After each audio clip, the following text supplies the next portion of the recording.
අපේ අම්මගේ වේවි නුඹ මං එක්කලා ඉඳි තව හැඩට පෙනේ නෑදෑයොන්ට ගොඩක් විසියන්නේ අලගිය වන්න පවුල මුළු කුමීම වැජ වේවි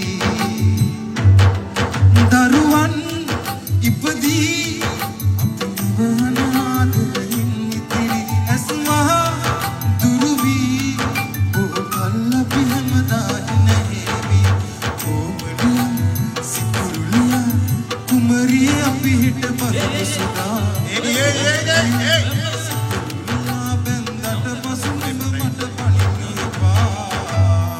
මොකක්ද ඔය කරන්නේ නැද්ද?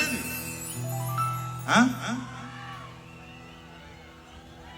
එතකොට නිකන් තා පොඩ්ඩෙන් මේ ගෑනු ළමයට මුද්දක් දානවා. දන්නවද ඔකේ තියෙන භයානකම? තාත්විකයි තා පොඩ්ඩේ තාත්තා කෙනෙක් වෙනවා.